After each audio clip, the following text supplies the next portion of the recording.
Hello, everyone. It's Shane Kanto, your Wasteland Reviewer, and welcome to the Wasteland, my weekly show where I take a deep dive into a particular film, and we continue my seemingly endless dive into Scorsese's filmography with arguably his greatest film. I know a few people who will definitely argue that is Raging Bull. And this week I have my friend Vinny here, who we go way back, 11 years in fact, which is really weird. Uh, and obviously, if you've watched some stuff on my channel, Vinny's part of the movie club. We'll be talking about They Live next week, which I'm very excited about. But Vinny, thank you for coming on. Thank you for having me. So would you like to shamelessly plug anything before we get started? I have a film review blog, cinemaconversations.blogspot.com. You can find the link on my in my Twitter bio at Vinnie Abbatecola, and that's pretty much it. I just posted my review for Belfast, so and we'll be talking about that as well. So, for those who haven't watched the show before, we have three segments. We have our coming attractions, and then we have our feature film that we're going to talk about. And I'm sure we both have plenty to say about Raging Bull. And then we have some recommendations for you. So starting off with the coming attractions for November 19th, which there's actually a lot of movies coming out on November 19th. And some big ones in terms of award season potentially. Now, Vinny, what's your most anticipated film for November 19th? I would say it's Tick Tick Boom. So why are you excited about this Lin-Manuel Miranda feature? It's simply because I always enjoy a good musical. I was really involved in the drama club when I was in high school, and just like that love for theater that never left me. So if you can present me with a great movie musical, I'll be there for it. I agree. I'm a huge fan of musicals. So and plus I don't really know the story about who is it, Jonathan Larson? Is that his name? That sounds familiar. Okay, well, So... the character who Andrew Garfield is playing, I don't know much about his story, so it is something I'd like to check out, and just so I can learn a little bit more about him and how he became the famous stage musical director or a stage writer that he became. And this is only the second most talked about role that Andrew Garfield may or may not have for the rest of this year. Because, the internet is still being like, is he still going to be in Spider-Man? Especially... But he was also good in the eyes of Tammy Faye, just saying. Sure was. But you ask anybody, like 99% of people on the internet right now, they're like, is he Spider-Man again? Yes. So, but you know what? I'm very excited for Tick Tick Boom with him in it. And we can watch it on Netflix this weekend, which is nice. My most anticipated is Come On, Come On. And the main reason for me is I'm a huge fan of Mike Mills, because one film that really, really speaks to me a lot that I never anticipated being something that would hit me so hard as 20th Century Women. And I don't know if it was like having a single mom, but there's something about the relationship between Annette Bening and the main character in that film that really spoke to me. And I'm a huge fan of Beginners as well. So I'm very excited about seeing Mike Mills' next film. And, has Joaquin Phoenix in it. So, he's going to be committed. So I'm very interested to see how that film turns out. So that's definitely why that's my number one. So definitely a huge fan of the filmmaker behind it. And got some nice crisp black and white films coming out recently. Mm-hmm. So continuing the trend, which we'll talk about another one because we keep hinting at it. But we'll have to get to that towards the end, because we have another black and white film, which... Vinny, were you the one who who wrote about this one last week? I wrote. Oh yeah, I wrote about it for Sif Pop's best ever challenge. Yeah, because a lot of black and white films coming out. So he did black and white films since 1970. And you know what? I almost picked Raging Bull again after I wrote about Raging Bull the week before for body transformations. Mm-hmm. But I'm like, you know what? I'm going to do something different this time. So, but the thing is, Raging Bull hits so many boxes. Now, I feel like this is obviously one of Scorsese's biggest films. And probably one of his most famous ones that's not about mobsters. Because, you know, I feel like a lot of people just automatically just think of, oh, he makes mob movies. Because, you know, Goodfellas, stuff like that. And I've seen angry people upset about him talking stuff about Marvel movies by rebutting, all he does is gangster movies. Little do they know, he does a lot of different kinds of movies. Mm-hmm. So, Vinny, I wanted to ask you, why did you want to come on specifically for this Raging Bull episode? Well, ever since I saw it, I watched it for the first time, I think about maybe 5 or 6 years ago, and after I watched it, it like right away it became one of my all time favorite movies. And one thing I liked about it was how usually with Martin Scorsese's movies, he gets like giant casts, which isn't a bad thing. I'm just saying that one thing that I liked about this one that was different was that like it was a smaller cast, and it really was about the connections between Jake and Vicky, and Jake and his brother Joe, and just like the three of them together, and the tensions that arise between them. So I really liked how it was like a deep focus between these three characters, and what they go through, and how Vicky and Joe become like emotional and sometimes physical victims of Jake's violence. So it was just I just thought it was a all around great movie, great boxing movie, and I loved it. Yeah, it's and tension to say the least. There's a lot of tension in this movie. Mm-hmm. And I guess, Vinny, where does this kind of fall for you in terms of like your Scorsese movies, in terms of how you'd rank them? I'm assuming this is towards the top, at least. You would be right. I would say Raging Bull is my number one Scorsese movie. Which is interesting because I have a very interesting history with this movie. So I watched this for the first time in cinema class in high school, and absolutely hated it. Like, and why is that? I don't know if 16-year-old Shane was ready for Martin Scorsese. Okay. To be honest, like I watched it and like my friend Ryan fell asleep during it right behind me. And I'm just like, because I remember he was always, anytime we watched something black and white, he was just so uninterested in it. To be perfectly honest, I don't know why he took a cinema class.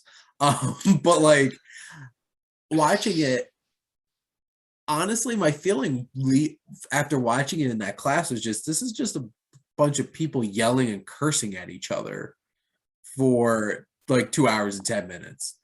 And like for a long time, I did not revisit this movie. And it's funny because my friend Joe, this is his favorite movie of all time. And when I told him that I hated Raging Bull, I think I almost gave him a heart attack. But the thing is, like, I rewatched this a couple of years ago, and I'm just like, saw it in a completely different light. And I rewatched it, obviously. I've been rewatching all these films or watching them for the first time for my show. And watching it again this time, something just clicked. And I wound up writing like a 4-page article about this for Scribe magazine. I just kept going. And I'm just like, I have so much to say about this. And because you could dig so deeply into the performance that De Niro gives and the performance that Moriarty and Pesci give, and then the writing, Paul Schrader. Mhm. And Schrader wrote my personal top Scorsese film, Taxi Driver, which I got to talk about a couple weeks ago. And of course, the directing, because you're not going to see another boxing film that shoots the action like this film does.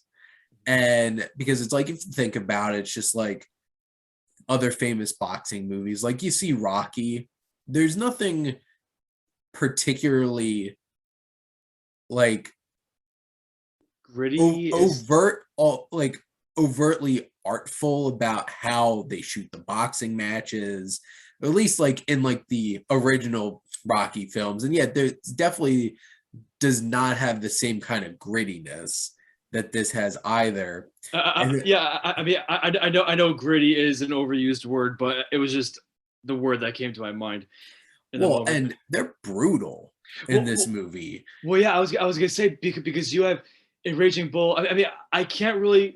It's been a while since I've seen Rocky, so I can't really remember if Rocky if Rocky did this as well. But just you have those instances in Raging Bull where like you have Jake or his opponent like throwing a punch, and then you just have like the blood and saliva just like splatter, and then there's that one fight. There's the one boxing match like much later in the movie when a punch is thrown and then blood gets splattered on people in the front row seats. Yeah. And like this, I don't think I've seen that in another boxing movie quite like this. And like, obviously, as the Rocky films went on, like you think Rocky 4, and it's like the most ridiculous, over the top, like 90-minute montage I think you've ever seen. But like, obviously, and then you had like Creed, which Ryan Coogler did something very different and added that. But like, thinking about like, even just with the sound of like the roaring of like animals in the background at points, and it just feels like people going to war in this film. And I can't say enough that amazing shot when he's fighting, it's Sugar Ray, right? Sugar Ray Robinson. And he's like standing there, and then the camera just like tilts down, the lights turn down, and it just like widens out, and it's scary. And it's just like I'm trying to remember that shot. I can't and quite recall. You're seeing it from Jake's eyes, and then it turns the camera, and Jake's like leaning up against the ropes like this out of it. And that's the point where he just lets Sugar Ray beat the holy hell out of him. And what's so great that De Niro does at the end of that scene is like, he never knocks him down. And he goes up to like, "You never knocked me down, Ray. You never knocked me down." And like, obviously he's like out on his feet, but like he never actually knocked him to the ground. And little moments like that is what I appreciate so much about De Niro's performance in this film, because he's doing a lot. There's a lot going on in this film with his performance. And I guess maybe talking a little bit about that, because like, it's so interesting now seeing like some of the things that Robert De Niro has done, but he needs money. Like as we all do. As we all do. But like, this is a time where it's like, this was prime De Niro working with Scorsese, and you see two very different looking Robert De Niros in this movie. Obviously when Jake LaMotta's in his prime and he's boxing and everything. And it's so interesting because thinking about this character, there's certain things that are actually really admirable about him And I feel like those are the things that are able to allow you to stay connected to him in some shape or form, because otherwise he's just a complete piece of crap. And I think one of the moments that really sticks out to me is early on in the film, because you're introduced to Jake, and has like his first wife, and the whole entire thing with the steak, and he's like, hey, it's gonna look like charcoal, and like yelling at her, and she brings out the steak, and he just flips the table, and and Joe Pesci comes in, and he's sitting there, and he talks about how he's never gonna be able to fight Sugar Ray Robinson, and how he wants to fight the best. And it's like he has some kind of code about him on some level. Obviously, a lot of the times he's very animalistic, he's brutal, and obviously in his personal life does absolutely horrible things. But there's something about how he carries himself as a boxer that seems like you could kind of get behind some of his mindset. But obviously the rest of it, where he's just constantly abusing all the people around him, makes a very hard time for you to be able to connect with him as a character. Well, you know what? This movie almost, like, seeing as it came out like only 4 years after Rocky, like a lot of the times it seemed like that this was like an antithesis to that movie. Yep. Like it is, it is it's a boxing story, but it's not, it's not an uplifting one. It's not a hopeful one at the very end of it. You pretty much do feel beaten down after what you've seen Jake and Vicky and Joe go through. Yeah, and it's so interesting because you get introduced to Vicky in a very specific way, with like that slow motion camera, like the camera just gazing upon her while she's like sitting there at like the pool and stuff like that. And obviously it's like that's how Jake's seeing her, is like this beautiful woman, and just as a beautiful woman. And throughout the whole rest of the film, every time we get those kinds of shots, those slow motion shots, it's when he's like glaring at her, like really picking apart every little thing that she's doing, like how she kisses other men on the cheek when she's saying hello to them and stuff like that. And you could just see like Jake burning glare right through her. And those are like some of the small, like the little things that Scorsese's doing as a director that's really like capturing that tension, that resentment. And obviously it's not a good marriage, it's not a good relationship. And this film definitely has a lot of very old school ways of dealing with your wives. And even like Joe at quite a few times, like telling his wife, is like, who asked you? And it's just like, take the baby and get out of here, and stuff like that. But yeah, but you know what I liked about Vicky was how like even though there were times when like she did seem like a little afraid of him, like a lot of the time, she really like stood her ground, like if he was, like in the scene when they're in the nightclub, and then he's going on about, oh, like why'd you go over to him, why'd you say hi, and then she just she's like stone faced, and like she tells him, I just went over there to he said hi, he said hi, so I said hi, I sat down with him to be nice, and that was that. Like she's almost calling him out on like how ridiculous he's being in his behavior, and she's she's in her way she's standing up to him. Well, and I think the climax of her like standing up to him, even like a physical way, is when he shows up to beat the holy hell out of Joe. Yes. And she straight up jumps on him and starts. Obviously, it didn't end very well for her because, you know, he straight up punches her in the face and knocks her out. Because, you know, you punch a woman and you're a professional boxer like that, I don't think it's going to end very well. But like she really stands her ground, and like that point late in the film where she's just like, I'm leaving you. And she won't roll down the window. She just drives off and she's just like, no, goodbye.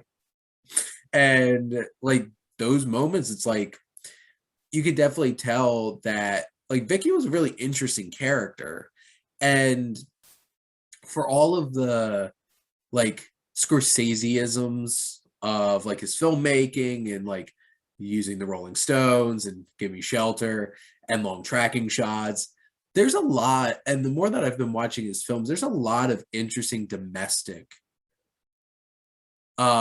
stories that are included in his films. Because like you have like there's very few relationships that are very healthy, romantic relationships in his films. And like you see Goodfellas, you see this, you have one that was very interesting is like Alice Doesn't Live Here Anymore, like seeing stuff like that. And this film definitely shows it's like a strong woman standing up to an extremely abusive man.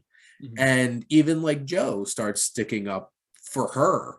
I think that was one of the most interesting points, was when he tries to get in between them. Because up to that point, it was always like Joe was in Jake's corner. And at that point, he's like, he couldn't take it anymore. And then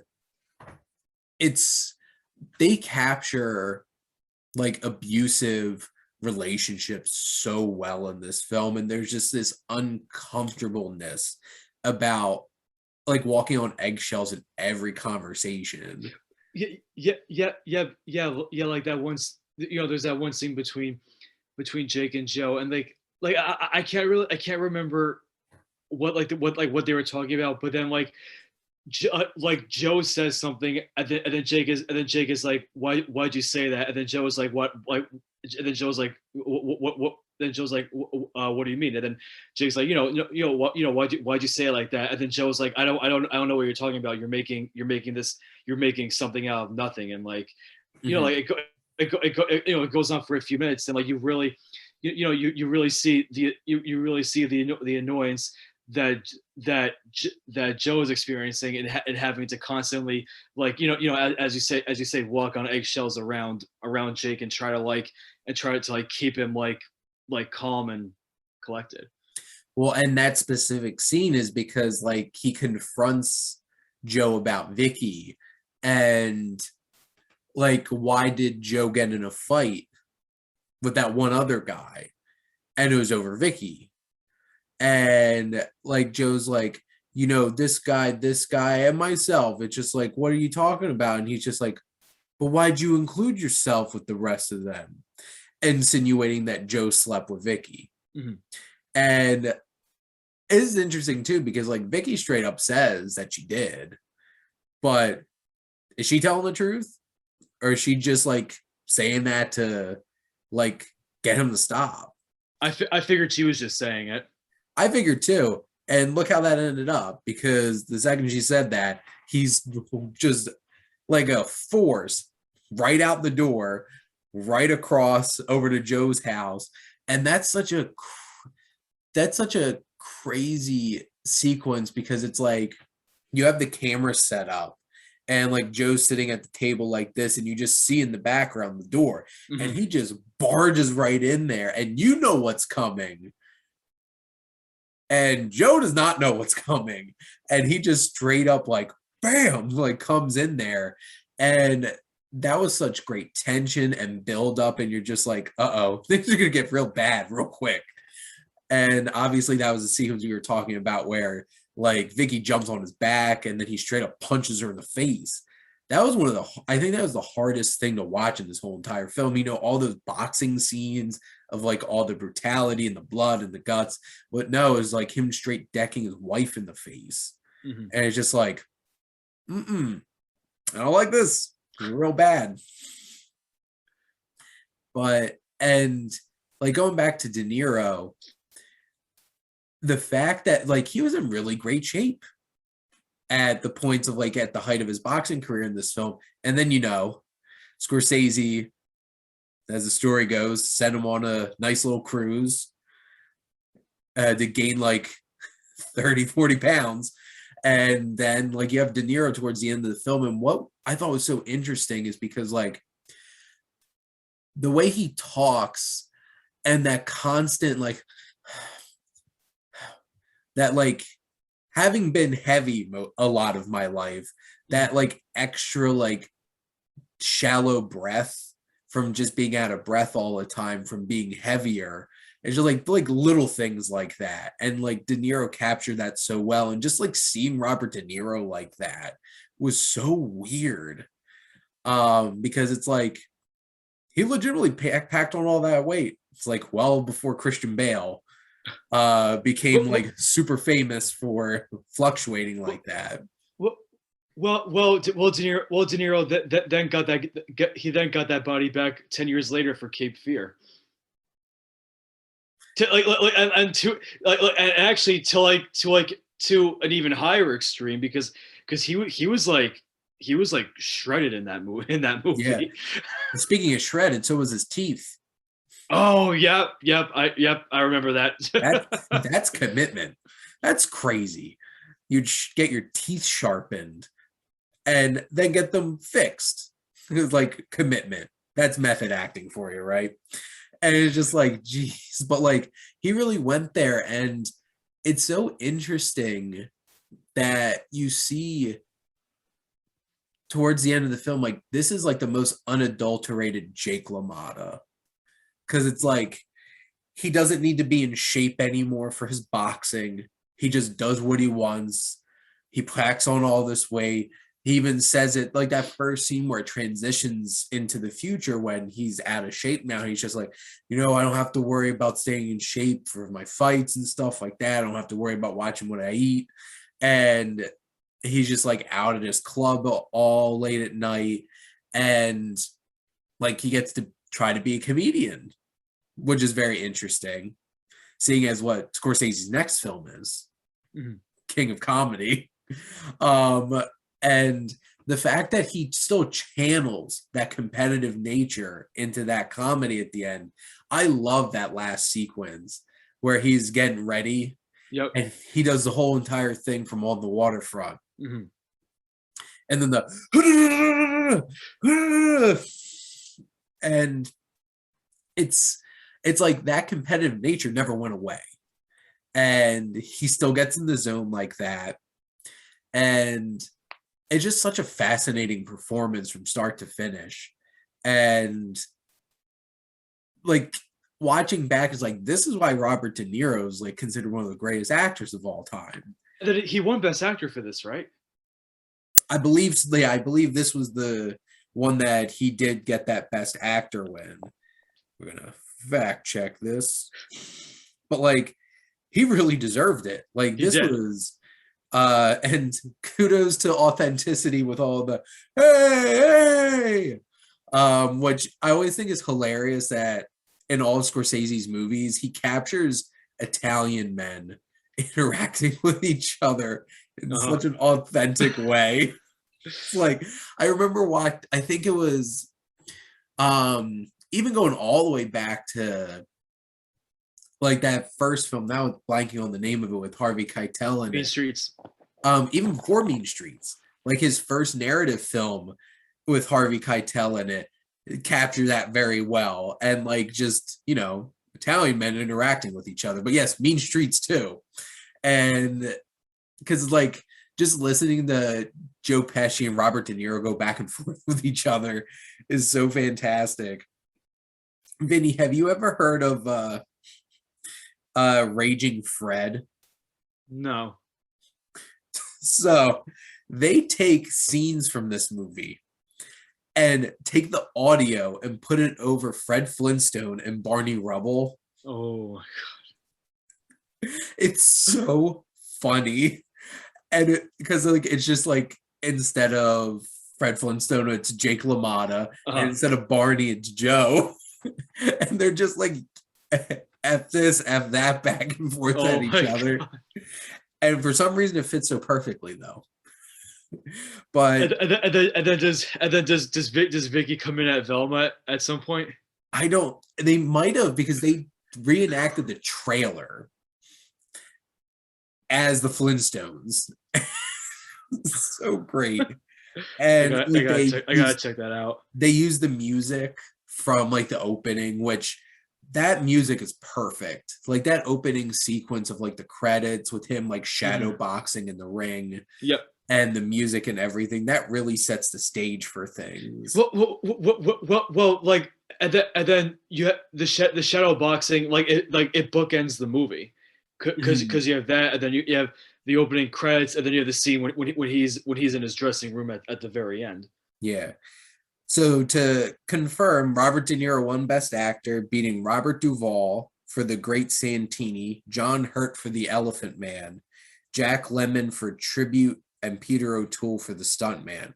So he had some heavy hitters there. He did.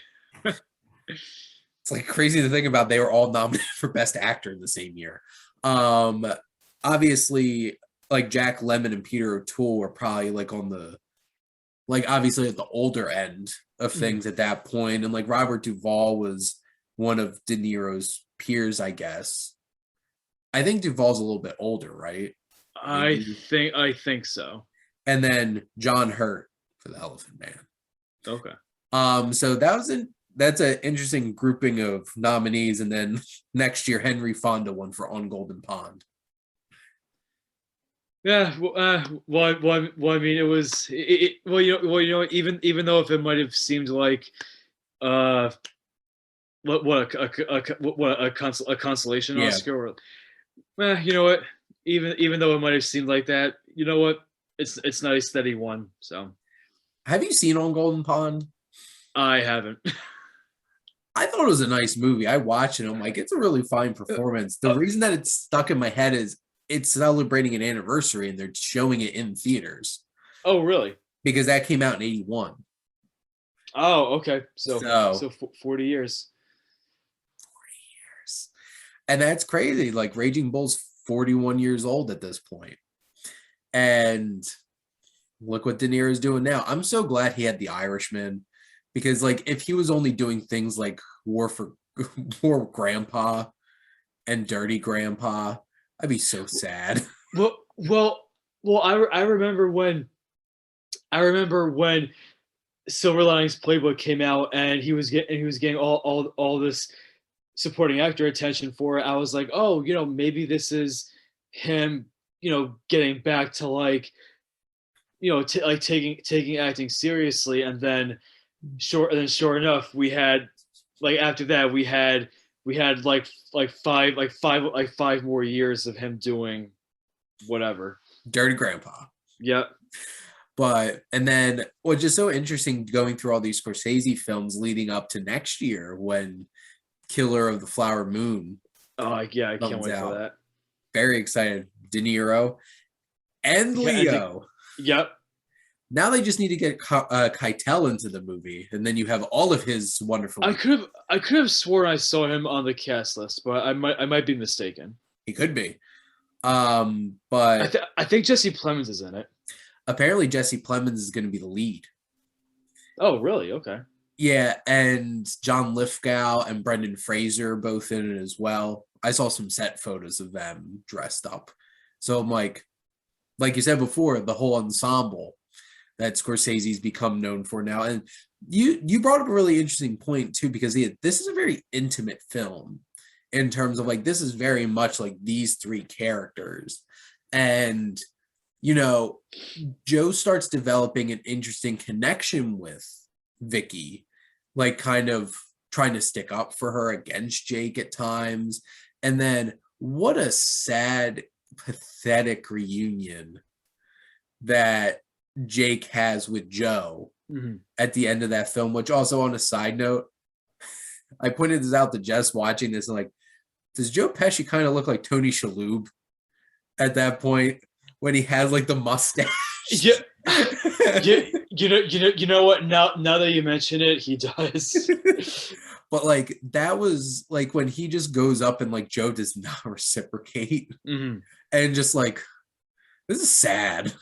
Like it was really sad, and like obviously his rock bottom is when he gets arrested, and when he starts punching that prison wall and like banging his head. Oh my god, yeah. That I remember from watching it for the first time being like, this is hardcore. Like him like bashing his knuckles against the wall. I felt that. I was watching that and I was like, ow, ow, ow, ow. Yeah, and that's just how hard he hit rock bottom at that point. This Raging Bull and $1 Million Baby, the not so feel good boxing movies club. And because like obviously definitely not Rocky. And like you do bring up a very interesting point too, because like what did Rocky beat for Best Picture? It beat. Did Network come out? That's that year. And Taxi Driver, right? Oh, that's right. So then Scorsese's like, I'm gonna make a boxing movie, and it's not gonna be Rocky. Well, I think but you know, you also have to remember that back then, that was when the Oscars seemed to favor like feel good movies much more than they do now. I mean, you know, not that they don't like. Yeah, but I mean, what I'm saying is like they're more like these days they're more open to like rewarding movies that aren't so happy. You could just look at 2020, and I don't think there's a feel good movie out of like any of the nominees, because I remember. Are you talking about the 2020 ceremony or the ceremony for the movies of 2020? The ceremony for the movies of 2020. Oh, okay. Because looking at all those Best Picture nominees, it's just like no feel good anywhere. Well, Minari was that had like some. When you're trying to argue that that's the most feel good movie that you have on your list, I think that says a lot, doesn't it, Vinny? Yeah, I guess.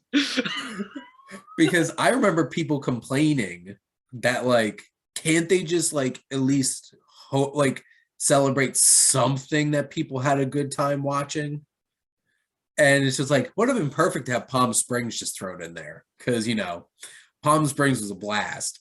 But like legitimately, like my top film out of all the nominees was The Father. Definitely not the feel good movie. Oh Mike, that final scene. I can't shake that. It's just like, here you go, Mr. Hopkins. Here's your Oscar. But looking at all the accolades of like the Academy Awards, so Raging Bull is nominated for Best Picture. Did Ordinary People come out that year? Yes. That won Best Picture, didn't it? It won picture, director, supporting actor for Timothy Hutton, and adapted screenplay. Yep. Which, looking at this got nominated for Best Picture, so lost to Ordinary People. Mm-hmm. Best Director, that Oscar that eluded Scorsese, so they got for The Departed. A whole 26 years later. Yes. De Niro won for Best Actor. Joe Pesci lost for Best Supporting Actor. Kathy Moriarty lost for Best Supporting Actress. This was up for cinematography, which obviously, yeah. Yeah. It won for Best Film Editing, which definitely based off of those boxing scenes. Yes. Definitely earned it. And Best Sound, which, thinking about the boxing scenes, the soundscapes during those scenes are so visceral. And like basically you hear like animals growling as they're like beating the crap out of each other. But I guess at this point, Vinny, is there any other like big thing that you wanted to talk about in terms of Raging Bull, something that sticks out to you? Yeah, I want to talk about the text at the end of the movie. Okay. Um, I I can't remember. I can't remember. Hold on, I gotta look. I gotta look it up. Just give me a second.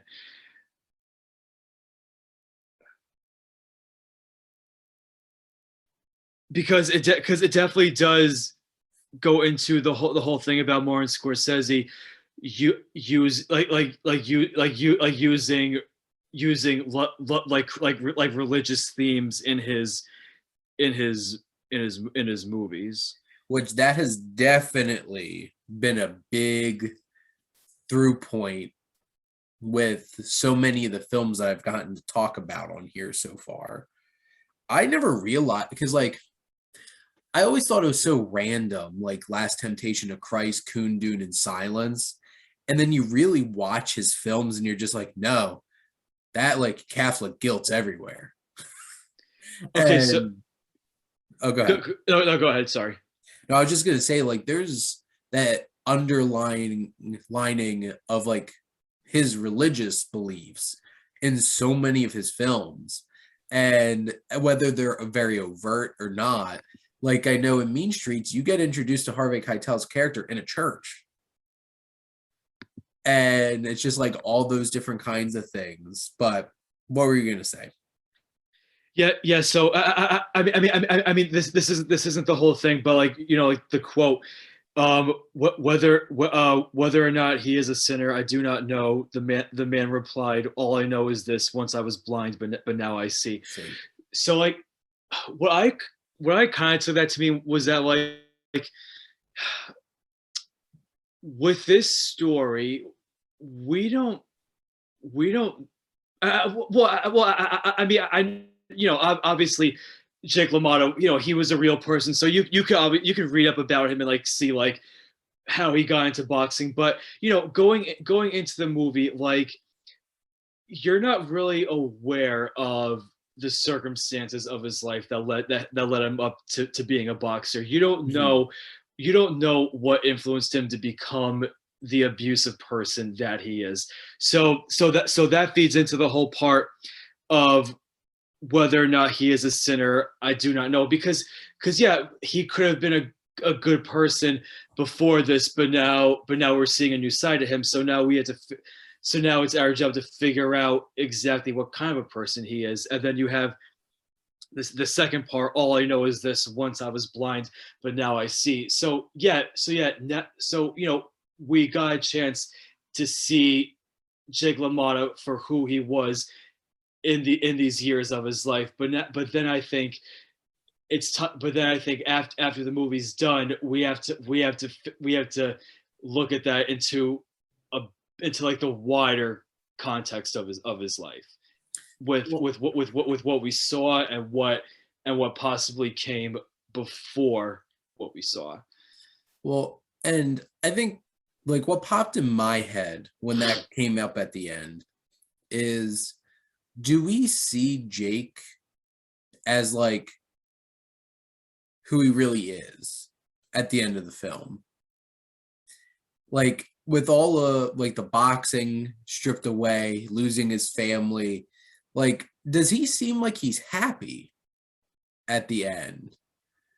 And like you take all that stuff away, all the terrible things that he did, all of the violence in his life, and at the very end, like he's doing his comedy thing, he's doing his thing, and he seems pretty happy with it. It's like, is it like he finally can see and live the life he really wants to live, instead of what he had been living, where I feel like his life was so defined by violence, and what he did in the ring bled out into his actual life and what he did to the people around him.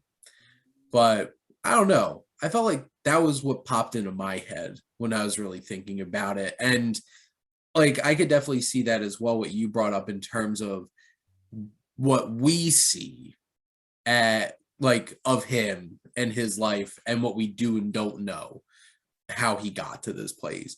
Because that is very true. Like this isn't like we didn't meet little Jake as a kid. Like this isn't that kind of biopic where it's like you start as a child and you grow up and you go through his whole entire life. It's like this is a very specific chunk of his life where it's like his life as a boxer and then the fallout of his life as a boxer. But I don't know. There's a lot to think about there. And I feel like that's the interesting thing that Scorsese can do is just plop that at the very end of the movie and still have you thinking about it long after watching it. But so yeah, that's pretty much what I took from the very end of it. And like kind of thinking about like context too, because next week I'm going to be talking about King of Comedy. And I remember watching that for the first time and thinking like that was a very different De Niro than I had seen before. And then also an interesting context because, you know, because Vinny, did you see Joker? I did. Joker is basically if you took Taxi Driver and King of Comedy and just like smashed them together. Yes. And it's very interesting seeing De Niro in that film because I'm like, he played this character twice. So, and I've only watched King of Comedy once, and I'm interested to rewatch it again. I've seen it twice. I saw it once in film club, and then I watched it a second time right before I saw Joker. Okay. Because of how people were saying how King of Comedy was a big influence like in the Joker screenplay. Tom Phillips just wanted to make a Scorsese movie. Well, hey, you know what? He pulled it off. So he did. And it's so interesting. Made a comic book movie, but made a Scorsese movie out of it. Wonder how Scorsese feels about that. But there you go. We could get into a whole other thing about that. Which, no matter what you say, you can take away that Martin Scorsese is one of the greatest filmmakers of all time. He is. So, and Raging Bull is a perfect example of that. Definitely talked a lot about Raging Bull. So time to shift gears into our last segment here. So Vinny, what's a movie you want to recommend to the people watching? Belfast. I saw it. I saw it on Sunday. It's right now. It's my second favorite movie of the year. Number one for me. And it's just like I also saw it on Sunday. Sunday was the day. Yes. To go check out Belfast. I've had Everlasting Love stuck in my head ever since I watched the trailer for the first time. Yes. And I loved that scene played out in the film. There's like, this movie's infectious. It is. There's just something about it. And everyone knows how to deliver a line. Like everyone. I was in a pretty packed theater, as it turned out, mostly of people 60 years or older. And boy, were they laughing the whole entire time. It was such an interesting thing being back in a theater like that. Well, I saw it at my AMC, and you know it was in one of the smaller theaters, but pretty much every seat was taken. Yeah, like it was a good crowd. People seem to love it. I think I might have even heard a few people sniffling during the movie. So I got a little emotional at least one part of the film. Towards the end, I definitely got emotional. But like, it was so charming. And like, I was thinking about it afterwards. I'm like, I think it might be my favorite Kenneth Branagh film. Like, it's basically up there with Hamlet for me. Like, those are the two I think that for me are his best. This was so personal, and I loved the love of film that the film conveyed. Like Well, whenever well, he's like watching a movie. both film and and theater. Yep. Oh yeah, with the Christmas Carol. Yeah, and then I loved this isn't a spoiler and this isn't like a spoiler or anything, but like I loved the nod to Kenneth Branagh having directed Thor, and you see the kid Yes. reading I the turned Thor to comic Jess and I'm book. like, I got that reference. um and just like the whole I won't say, but there's a couple of films that it like that he sees in the film that are like really wonderful moments, like in the theater. And Yep. one of them comes back around to kind of foreshadow an actual scene that happens towards the end of the film. I loved Belfast. It was everything I wanted it to be. Now, my couple of recommendations, if I've been able to, I like to do 3 recommendations: a new film, a film that I watched off my watch list, and one of my films that I've watched recently. The new film I wanted to recommend was Violet. And this is from Justine Bateman, who's actually Jason Bateman's sister, and starring Olivia Munn, and focuses on a woman who works at like a production studio. And basically, the film goes on, you have the events going around her, you have her internal thoughts written out in cursive on screen. So like things are going, and then you see her perception of it, and then there's a dark voice inside her head like telling her the worst possible thoughts, what's going on in her life. And it's Justin Theroux's voice. And I'm just like, I generally don't like Justin Theroux a whole lot, but him being like a evil voice inside Olivia Munn's head worked very, very well. And I gotta check out the trailer for that. It was so interesting how they filmed it. I do warn anybody who has actual anxiety, this movie will probably be anxiety inducing. Like it gets intense and overwhelming at times with all that going on, but I thought it was such an interesting film. And it's on VOD right now. So it was in theaters for like a week and a half and then came out on VOD. It didn't come anywhere near me, I don't think, actually in theaters, but it was in theaters for like 9 days and then came out on VOD. One of my films that I watched recently was I watched Leon the Professional again. Love me some Luc Besson, like 90s Luc Besson.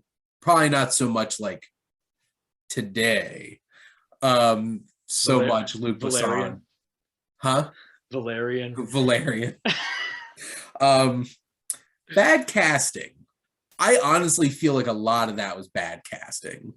But you know, that's a whole other podcast episode or whatever. But I love Leon the Professional. Natalie Portman kills it as this young girl, and like Gary Oldman is so crazy in this movie. And I will definitely quote occasionally. It's like, get them. It's like, who? Everyone. Because have you seen Leon the Professional? I haven't. Oh, I definitely recommend it.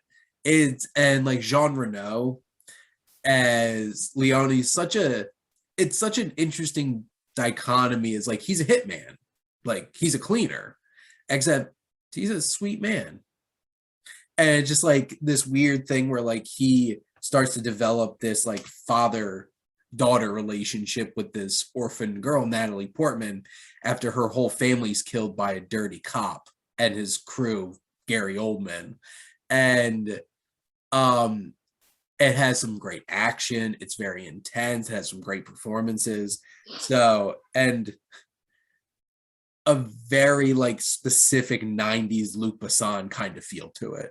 It's like you have La Femme Nikita, you have Fifth Element. That's like prime Luc Besson going on.